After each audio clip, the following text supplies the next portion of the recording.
everyone, and welcome to another exciting episode of If I Knew Then, Mom Edition. I'm your host, Maria, and I'm so excited you're here. This podcast is all about real motherhood stories, those unfiltered power lessons we wish somebody would have told us before we became moms. Whether it's about healing, identity, or those tiny humans that somehow teach us more about ourselves than we have ever imagined, this space is for it all.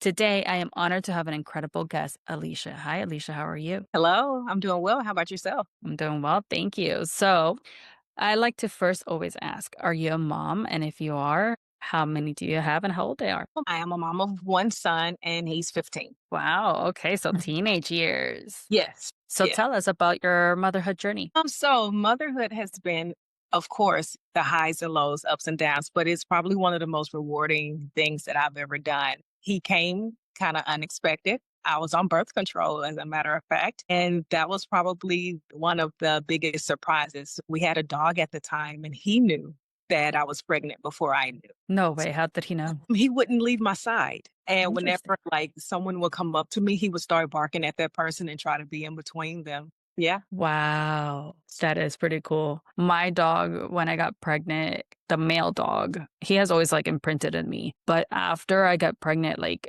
his attachment to me is Uh-huh. just like on ecstasy. And well, during pregnancy, for me, I love him, but even his look, like his paws, like the sound of his paws on the floor would just drive me insane. I get it. Yeah. I get it. Yeah. So the pregnancy was a little rough at the beginning. I will say I couldn't keep anything down. So I actually lost like 20 pounds. And the doctor was like, hey, you're going to have to figure something out or we're going to have to bring you in. So I started drinking Inshore. Couldn't even keep that down. The Oh, only thing I was able to keep down, and this is the funniest combination, was like French fries and root beer. And no, I don't even know where that came from, but I was able to keep that down. it's okay. Do you want to know the weirdest thing I combined?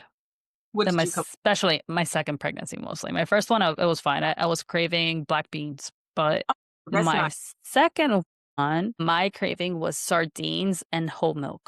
that is different. That's unique. That's That's a nice way to that's put it. unique. That's unique.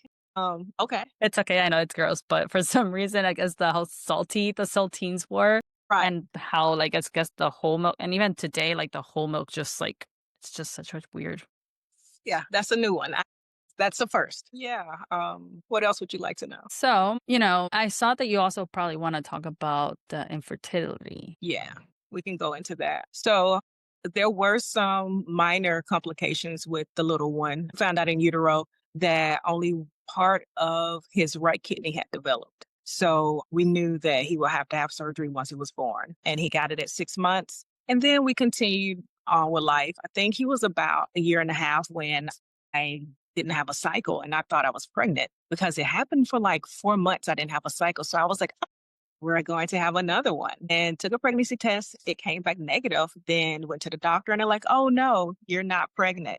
So I was like, oh, well, there is an issue here because I haven't had a cycle for 4 months. They gave me some medication and I had a cycle. And then that's when I was diagnosed with polycystic ovarian syndrome. Apologies, I have horrible allergies. So with that, there were several days where I would have pelvic pain and I would talk to my OBGYN and they would be like, oh, it's normal. You had your first child. You're just part of the complications to have a child and being young and being active.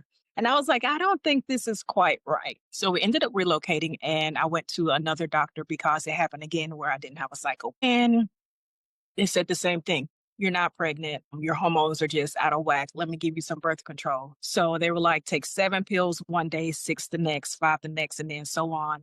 I had a cycle. It wasn't until probably 2014 when the doctor or the OBGYN was like, oh, there's actually something else wrong with you. Your uterus is tilted and we see cysts and fibroids all over. I was like, okay, so that's different news. And we're going to fast forward to like 2018. I joined the military. And that OBGYN was like, oh, I do see some cysts coming off of your uterus and some other things, but I know you want to have a child. So let's work on this regimen. So we did a year of tracking my ovulation. We tried quite a few methods to try to get pregnant. The military wouldn't pay for IVF at the time. So we opted not to go that route. We tried the natural route. And I think 2019, no, it was 2020. 2020, I didn't have a cycle.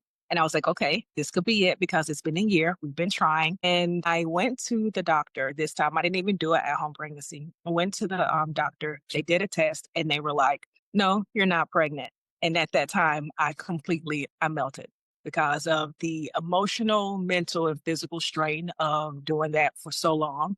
Because at that time, it had been about 10 years of trying to conceive. So at that time, I told my husband, I was like, yeah, I don't think I can go through this anymore. So we decided to stop at that time. Wow. Yeah, Yeah.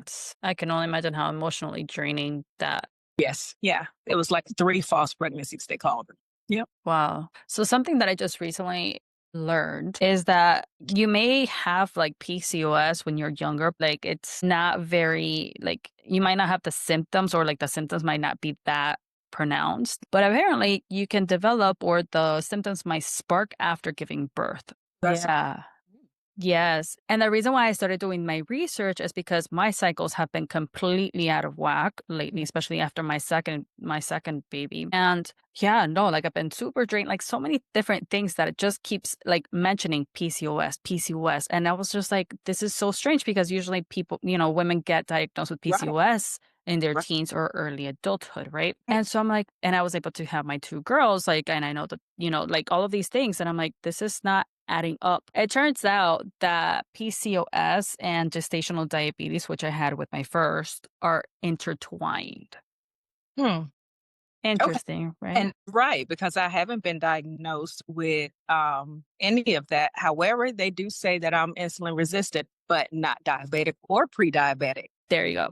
Yeah. So if you are insulin resistant, the PCOS Yes. is And are all combined. And that's something that nobody tells you, nobody talks about. And you're right. here wondering what in the world is going on with your body. How come, I was here thinking that I'm 30, I'm about to be 33, I think. Um, I lost after 30, I think I've lost like it's not that I care about the age, it's more like I stopped counting for some reason. But and so yeah, like I kept telling the OPs for the past 4 years, like all of these things were happening. And then my second one was born and it's been 2 years. And they tell you like, oh, 2 years for your postpartum body, la la la. It's like, no, man, there's something going on. There's something going on. I'm like, being gestational diabetes, you're most likely to be diabetic. And then Mhm. when I started doing more and more research, I was like, wait a second. You can develop or your symptoms can worsen after giving birth. Wow. What? How come nobody talks about this? And how And come the yeah, that's something that they're not talking about. and so once, and I talked to a practitioner assistant or a PA, and she was like, they're in the hormonal department. And she was like, the thing is that there's certain symptoms of PCOS that we can automatically just identify, Right. but most of it is very broad. So it's very hard to really pinpoint and diagnose you with that. And I'm like, I was diagnosed a little quicker. Well, not a little quicker, but it took a while. But once they recognized, that's been like the thing that they stuck with. And I was like, you're not giving me any information about it though, or how to treat it, or anything. It was just, oh, you have this, you have to deal with it. Maybe yeah, exercise more. And I'm like, I exercise. I'm eating right, but they weren't helping. The one thing that they kept pushing was medication, and it was metformin, and that wasn't something that I wanted to take. yeah.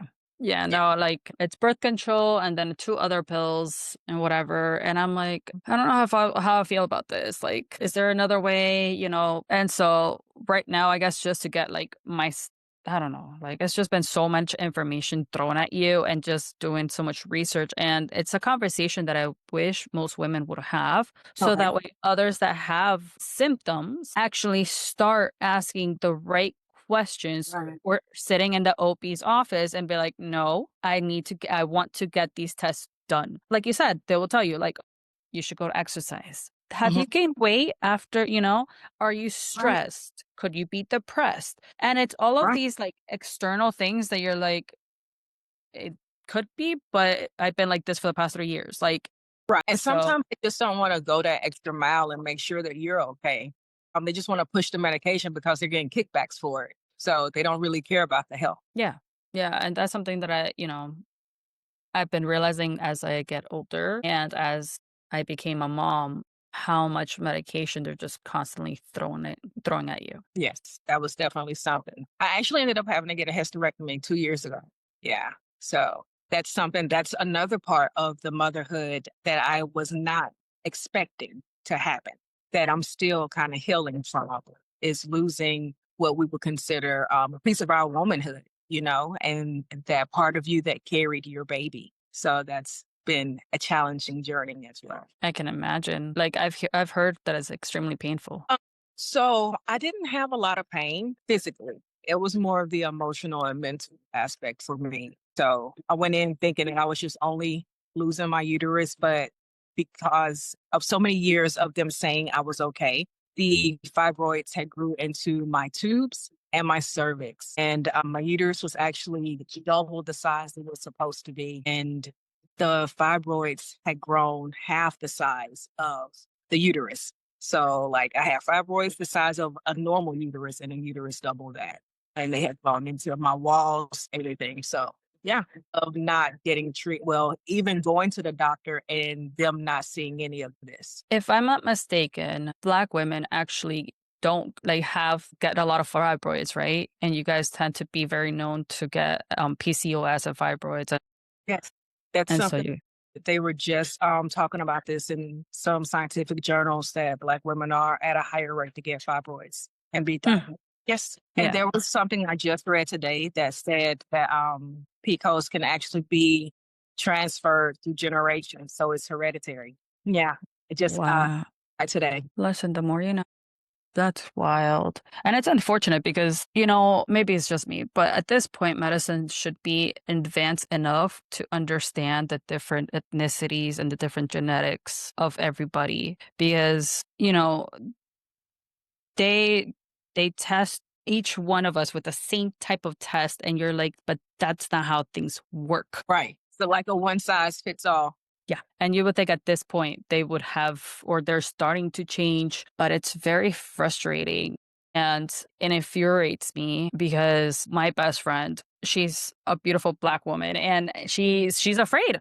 She's afraid of even trying to probably even get pregnant because she sees her friends, some of them have had pregnancy loss, some of them have not been able to conceive. And it's very painful to see that, and I'm not really doing anything about it. She's not the first that I've heard that is probably choosing not to have children. I know quite a few females who are opting not to have children for those reasons. The medical care that's given to us in our community isn't the same as others would receive.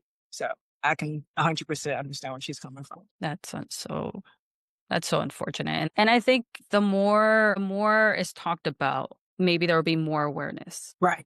You Hopefully so. know?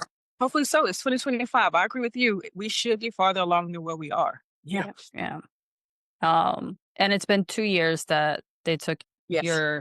Hysterectomy. Wow. And how have you been able to surpass that mentally and emotionally? Quick note for parents: managing family finances can be stressful, right? I've been hearing from a lot of parents who feel the same way. Tools like SoFi and Monarch make it easier to track spending, plan for the future, and feel more confident about your money. Definitely worth checking it out. I'm linking both of them below in the show notes. Make sure to check it out. Taking it one day at a time. So I was given 6 weeks of recovery time. However, I had a setback. I started moving around a little too much before I should have and kind of made myself a little sore. I had to have a robotic assist. So they had to make a couple of extra incisions due to the size of my uterus in order to get it out. And I was, thinking that I could get up and just move around and be normal, but I wasn't. And so I made the situation a little worse. And I kept kind of going in and out of depression with thinking that what will womanhood look like for me now? And feeling like a failure because I was only able to give my husband one child. And it just wasn't the life I thought I was going to have. I thought I was going to have at least 5 children. That was my goal when I was younger. I was going to have this large family and these other things. But that's not what happened. So having to grieve the mom I thought I was going to be, the family I thought I was going to have, I had to take an additional month to kind of move through that slowly and then just go back to work to get myself mentally prepared to go back to work, go to a job that's a little demanding physically, and the anxiety of how that could possibly feel. So it's been a day by day journey, and I allow myself to feel whatever I need to feel during that time. And I sit down, I journal, I meditate, I do yoga, I go outside and ground in the grass. Like, I do so many things to try to just regulate my nervous system so that I don't spiral or just like get really upset about the loss of not having. And then just being grateful for what I do have because I have a wonderful son. So I'm grateful to have him. Yeah. Yeah. I can imagine that journey of, I have a neighbor that she had to go through something similar, and she told me, she was like, "You know what? For this type of journey, you have to really get connected to yourself spiritually and emotionally, like just that mental aspect for Yes. you to be okay." Yes. Yeah. I have a therapist, talk to her about it. I've tried to connect with a few groups for women's support, motherhood. So that has helped as well. And I saw that you're also a life coach, if I'm I correct. I am a confidence coach. Yes. So So tell us a little bit about that. all right. So the name of the life coaching business is Mentally Fit Life Coaching. And what I do is I help build women confidence in their self esteem by guiding them day by day, step by step, and slowly but surely, not to push, but just at their own level. I have a 4-week confidence kickstart program where it is 4 weeks. I meet with you one on one for one day. We will discuss the assignments, go over where you want to go, your goals. We will also get down into those deeper parts of you, that childhood. Where did it start? Then you'll have homework assignments. And I actually have a client right now. I don't use client, I use the term bloomer. So I have a bloomer right now who has been like this amazing individual who wanted to overachieve. So when I give the homework assignment on Monday, Tuesday morning, I'm getting the text message, "Hey, Alecia, I've already finished my assignment." And I'm like, "Wait a second, this is supposed to last for the week." She was like, "Yes, I know, but I want to go ahead and get it done now." So it was really cool watching her progress over this last month because she was really shy, very introverted, and allowed people to just kind of walk over her boundaries as a mom. Because unfortunately, she's living, well, it's not unfortunate for her 100%, but she's living in that multi generational home. So with her being mom, she has other people crossing her boundaries and trying to parent her child. So I was like, "You're going to have to tell them that, you're mom, you appreciate their assistance, but it's time for you to raise your child because they've already raised theirs." And it's been a really, really good experience listening to her tell me, "Hey, today I did this." And while it was met with a little pushback, they understood where I was coming from. And then going from there, she was able to do that at work as well. When it came to coworkers stepping into her area at work, or maybe trying to get her to overshare more than she wanted to share. So just being able to say no and leaving it at that because she always wanted to over explain. And I was like, no is a complete answer. So with that, like I said, we met once a week, and then they have the assignment and daily affirmations and mirror talk. And Monday, she said to me, "Alecia, out of the 4 weeks, the hardest thing has been the mirror talk because it's kind of hard talking to myself and motivating myself without sounding fake." And so I gave her an example of how she could talk to herself. Because a lot of times we look at Instagram or TikTok and try to mimic what they're doing. I said, "No, you have to sound like you and what's okay with you." And she did it and was like, "Wow, that feels amazing. I actually do like that. It sounds completely different than what I was thinking." And I was like, "That's because you were overthinking it." So the end of that session, she was like, "You know what, Alecia? I actually don't want to end. Can we continue?" And I was like, "Absolutely."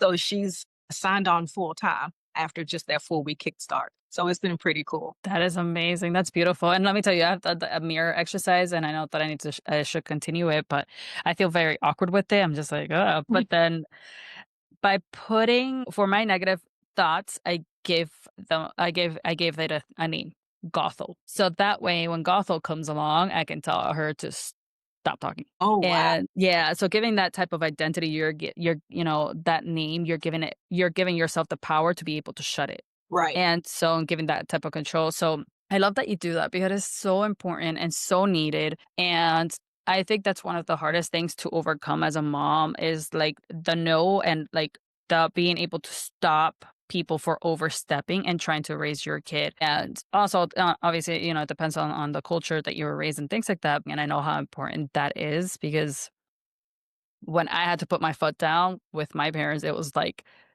internally, my inner child was like freaking out, like, what are you Absolutely, doing? But absolutely. no, I'm sorry. Like, sorry, not sorry. Like, And that was sorry, I the hurt your thing inner child. right, that was the thing I asked her. I was like, "What are you afraid of? You're an adult now. You're in your 40s, and your parents or any family member can't really do anything to you because you're an adult now. So it's okay to say no and to uphold that boundary. And it's also okay for people to be upset with you. It's okay. It's about you and you making yourself a safe place for you and your child. Amazing. And I know that especially moms that are hearing this podcast and this episode, they're going to be like, I need to try that. So, on that note, where can the listeners find you and be able to contact you, ask you questions, and Okay. probably even be able to start working with you? Sure. So I have a Facebook page, Mentally Fit Life Coaching, and that is just really a landing page. My IG is Mentally Fit Life Coaching LV. And I also have an email, which will be Mentally Fit LC24 at gmail.com. And to Incredible. make it easier, I have the Alecia Effect at gmail.com. Incredible. I love the work that you're doing and thank you for that. Because Thank you for this opportunity. of course, and thank you so much for sharing your story because like I said, there's so many women that do go through this, that are going through this, and they, especially with like the PCOS symptoms and not being able to get pregnant or having that emotional strain, that Right. guilt and just all those emotions, they don't know where to go. So, Was on another podcast, and the one thing she was like, "Well, if you could do something different, what would you do?" And the one thing I said was, "I would advocate a little more for myself." I was younger when it happened, and so, in society, we are kind of just taught to trust the doctors because they are the ones with the knowledge and the skills. So I didn't second guess. So when they said, "Hey, you just have this," I just took it. I didn't do any further research. But that would be the one thing I would change. I would second guess. I would get third opinions. I would do my own research. So, yeah, yeah, 100%, 100%. I'm right there with you. I don't even know. I've lost count how many specialists I had to go to for somebody to be like, yeah, most likely. By the way, never got to confirm because apparently they can't really completely confirm it. wow. For somebody to be like, yeah, it definitely sounds like PCOS. Wow. I'm sorry, but we can't really fully confirm it. Like, and I'm like, what? This is it's just wild. And you're right. Most of us, especially as new moms, we tend to always like think to trust these professionals. And we need to listen to our inner guts and to be our advocates and to be our kids' advocates. Absolutely. Absolutely. So thank you for that. That's a great tip. And Thank I you. know that's gonna be helping a lot of moms because Yes. that is something I wish I would have known. Same, which is why that's something that I'm sharing now. Absolutely. You again. So, on that note, if this resonates with you, I would love for you to like, follow, and share this podcast with a fellow mom. And if you have a story to share, a lesson, a laugh, or a moment that changed everything, send me a message and I would love to have you as my next guest on the show. Hey, moms, if today's episode resonated with you, I just want to quickly mention I help moms reclaim rest, balance, and peace of mind through personalized sleep and life coaching plans. If you want extra support, you can book a free consultation with me anytime. I'm linking all the details in the show notes below. And don't forget to subscribe, share, and like so you never miss an episode. Stay tuned.